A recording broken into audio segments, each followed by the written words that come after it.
आप सभी ने अपने एग्जामिनेशन में कभी ना कभी चीटिंग तो की ही होगी, और इसी तरह मैंने भी एक बार अपने एग्जाम्स में चीटिंग की थी, लेकिन उस समय मैं पकड़ा नहीं गया। जब एग्जामिनेशंस खत्म हो गए तब जाके मैं पकड़ा गया। तो आओ स्टार्टिंग से बताता हूँ ये स्टोरी। ये बात है ग्रेड 8 की, जब लॉकडाउन खत्म हुआ था एंड सब कुछ धीरे धीरे ओपन हो रहा था। तो उसी टाइम मेरे स्कूल वालों ने हमें स्कूल में बुलाया, लेकिन पता है क्यों? क्योंकि उन्हें लेना था सबका एग्जामिनेशंस। तो यस, वो था ग्रेड 8 का एग्जाम एंड पूरे क्लास 8 में एक भी बच्चे ने कुछ नहीं पढ़ा था। सब पूरे के पूरे ब्लैंक थे एंड हमें पता नहीं था कि हमें लिखना क्या है। लेकिन कॉन्फिडेंस तो हमारे अंदर इतना भर भर के भरा था, क्योंकि हमने ऑनलाइन एग्जाम में चीटिंग कर करके टॉप कर रखा था भाई पूरे स्कूल में। किसी को भी नहीं पता चल रहा था भाई ये लोग टॉप कैसे कर रहे हैं। और यहाँ पे हमारा एक ग्रुप बना हुआ था, जहाँ पे एग्जामिनेशन स्टार्ट होते ही ग्रुप कॉल होता था और सब टॉप करने लगते थे भाई। सब एक दूसरे को आंसर बता रहे हैं, मतलब कुछ भी हो रहा था वहाँ पे। बट ये था offline exams and offline exam में सब लोग तो अलग अलग बैठते हैं, पर कोविड का टाइम था तो इसके लिए भाई उन सबको दो दो बेंच अलग अलग बैठा रखा था। मतलब एक दूसरे से तो आप कभी पूछ ही नहीं सकते हो। तो मुझे बड़े अच्छे से याद है कि पहला दिन इंग्लिश का एग्जाम था और हम लोग एग्जाम देने जा रहे थे। देखो उस समय यूट्यूब पे वन शॉट नहीं आता था, बट ग्रेड 8-9 का भाई वन शॉट कौन ही डालता है। तो उस समय ये सारे वन शॉट्स आते नहीं थे। तो मैंने एक रात पहले ही भाई इंग्लिश का बुक खोला और पेज पलटना स्टार्ट कर दिया। मैंने सारे के सारे चैप्टर पढ़ डाले। अब तो भाई मेरी कॉन्फिडेंस लेवल और अप हो गई थी, क्योंकि एक तो भाई ऑनलाइन एग्जाम्स में मैं हर बार टॉप कर रहा था। हर बार मेरे 100 में 100 आ रहे थे। लोगों को पता नहीं चल रहा था भाई ये बंदा ऐसे कैसे टॉप कर रहा है।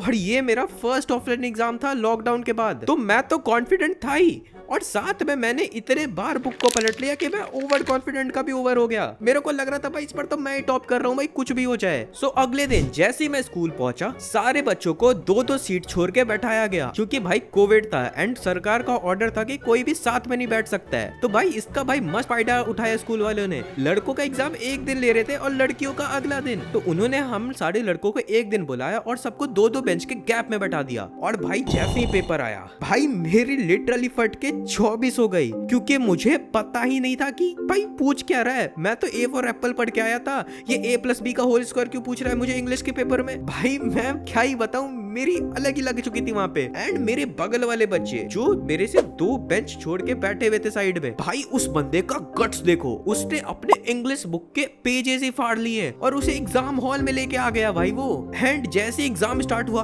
भाई वो तो मस्त लिख रहा है एंड मैं यहाँ खुद के आंसर बना रहा था। यहाँ पे क्वेश्चन है व्हाट इज बुक, तो मैं लिख रहा हूँ book is an instrument which is used to make the things happen. And भाई मैं अपनी पूरी जिंदगी की अंग्रेजी वहां पे लिख रहा था। भाई कुछ अंग्रेजी मुझे आता है वो लिख रहा हूँ, और कुछ मेरे दिमाग में ऐसी समन हो रहा है, मैं लिखे जा रहा हूँ। भाई एक्स्ट्रा सीट्स तो मैंने इतने लिए कि सबको लग रहा था भाई इस बार भी यही टॉप कर रहा है। क्या हो गया भाई इसे कोविड में, इसने क्या पढ़ लिया इतना। लेकिन मुझे खुद पता था मैं क्या अनाप शनाप यहाँ पे लिख के ला रहा हूँ। अगर टीचर ने एक बार बढ़िया से पेपर देख लिया तो मुझे वो सबके सामने जलील करने वाली थी। फिर जैसे तैसे मैंने पूरा पेपर कंप्लीट किया, और मेरे बगल वाला बच्चा जो बुक के पेपर फाड़ के ले आया था उसने तो भाई पूरा मस्त अपना कॉपी भर दिया। एंड भाई मेरे को लग रहा था कि भाई ये बंदा अगर इंग्लिश में टॉप नहीं किया तो कौन ही कर सकता है। एंड उसके बाद टीचर आई एंड हमने उन्हें अपने पेपर सबमिट कर दिए। और जैसी छुट्टी हुई मैं सीधे उस बंदे के पास गया। मैंने बोला भाई वाह यार तुमने कैसे इतने सारे सीट्स फाड़ के ले आए, तुम्हें कैसे पता था कि यही क्वेश्चन आने वाला है। उसने बोला भाई देखो मेरा है जलवा, हमें आते हैं सुपरस्टिशंस, हमें पता चल जाता है कि एग्जाम में क्या आने वाला था। एंड ऐसे ही वो फेंक रहा था। मैंने बोला भाई तू चुप रह और तू घर जा, क्योंकि मुझे कल का प्लान करना है। क्योंकि नेक्स्ट डे था मैथमेटिक्स का एग्जाम।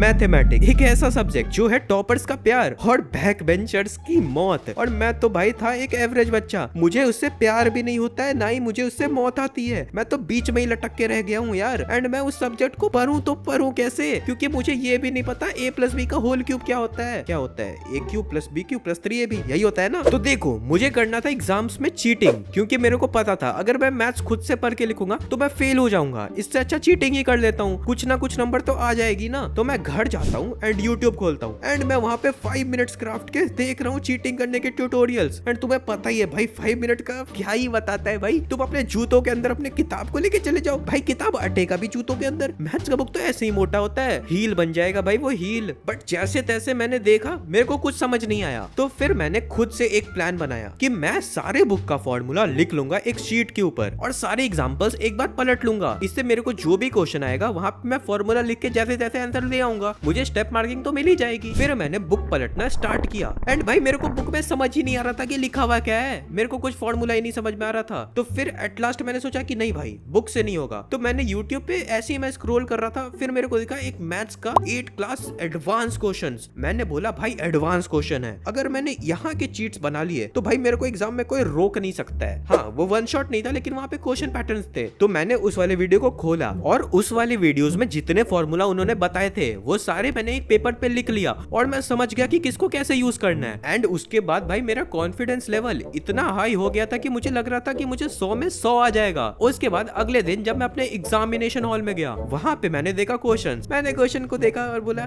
शे इतना इजी क्वेश्चन। मैंने फिर निकाला अपना फॉर्मूला वाला शीट, उसके अंदर भाई जैसे फॉर्मूले थे मैंने लगाना स्टार्ट कर दिया, लाइन बाय लाइन में लगाया जा रहा हूँ एंड आंसर आ भी रहा है। और मैंने ऐसा ही कर करके पूरा पेपर ही लिख दिया। एंड पेपर भाई 3 घंटे का था और यहाँ पे मैं 1 घंटे के अंदर ही पूरा पेपर लिख के बैठ गया। सब लोग मुझे घूरे जा रहे हैं कि भाई तू कितना पढ़ लिया है, इंग्लिश का पेपर भी इतना जल्दी लिख लिया और यहाँ मैथमेटिक्स भी तुमने खत्म कर दिया, जिसमें 3 घंटे के पेपर में कुछ लोगों को 4 घंटे लग जाते हैं, उसे तुमने 1 ही घंटे में कर लिया। ये क्या है भाई। और मैथ्स का एग्जाम खत्म होने के बाद भाई सारे लोग मेरे पास ही आ गए कि भाई तुमने ऐसा कैसे किया, भाई इतना हार्ड पेपर था तुमने इतने जल्दी कैसे कर लिया। मैंने सबको बोला भाई देखो यार तुम्हारे भाई का जलवा है, अब तुम्हारा भाई नहीं टॉप करेगा तो क्या तुम लोग टॉप करोगे। वो सारे लोग भाई इतने गुस्से हो गए, वो लोग बोले भाग तो यहाँ से, और वो लोग वहां से चले गए। उसके बाद मैं घर जाके भाई एकदम चिल कर रहा था, क्योंकि उसके बाद वाले एग्जाम्स जो थे मैं अपने कॉमन सेंस से ही लिख दूंगा, क्योंकि भाई साइंस एसएसटी में कौन ही जाएगा पढ़ने यार, जो मेरे को आएगा मैं लिख दूंगा, क्योंकि बस पास ही होना था, क्योंकि मैं ग्रेड 9 में जाके पढ़ने का प्लानिंग कर रहा था यहाँ पे।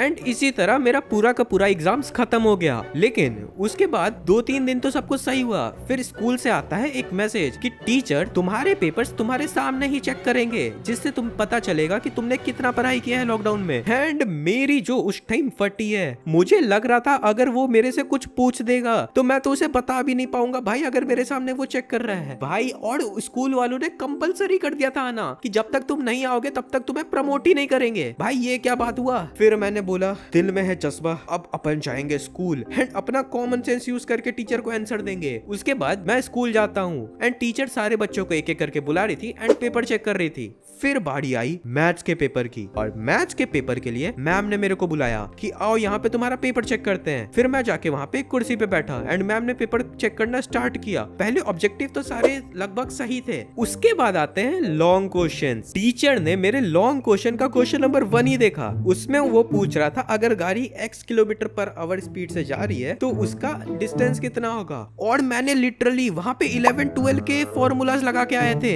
भाई टीचर बोल रही है ये तुम्हें किसने पढ़ाया। फिर मुझे समझ आया जो मैं वीडियो देख के आया हूँ वो JEE एडवांस का क्लास 8 का था, उस पे भाई स्टार्टिंग से ही एडवांस लेवल का पढ़ाने लगते हैं। एंड मैंने भाई लिटरली उसके फर्रे बना दिए यहाँ पे। टीचर को खुद समझ नहीं आ रहा इस बंदे ने क्या किया। फिर टीचर समझ गई इसने जरूर कुछ दिमाग लगाया है, उसने मेरा आंसर शीट उठाया और मेरे को उठाया और वहां से वो मेरे को लेके गई प्रिंसिपल्स ऑफिस में। एंड वहां पे प्रिंसिपल बैठी हुई, एंड तुम लोग को तो पता ही होगा मेरी और मेरे प्रिंसिपल में कभी नहीं बनी है। वो मेरे को देख के चिल्लाने लगी अब इसने क्या कर दिया। टीचर बोलती है मैम इसने ग्रेड 8 के पेपर में ग्रेड 11 का फॉर्मूला लगा के आया है। फिर मेरी प्रिंसिपल ग्रेड 11 के टीचर को बुलाती है और उनको बोलती है कि आप जरा इसके पेपर चेक करो और मेरे को बताओ कि इसने सही किया है कि गलत। तो उन्होंने चेक करना स्टार्ट किया तो उन्हें पता चला भाई मैंने जो फॉर्मूला लगाए हैं वो सारे मैंने गलत लगाए हैं एंड आंसर एक का भी सही नहीं आया है, पर मैंने भाई पूरे कॉन्फिडेंस में फॉर्मूला लिख दिया है पूरा। तो उसने बोला भाई टीचर ने प्रिंसिपल को कि मैम एक भी आंसर सही नहीं आया है, पता नहीं इस बंदे ने क्या किया है, फॉर्मूला तो सही लिखा है लेकिन आंसर नहीं लाया है।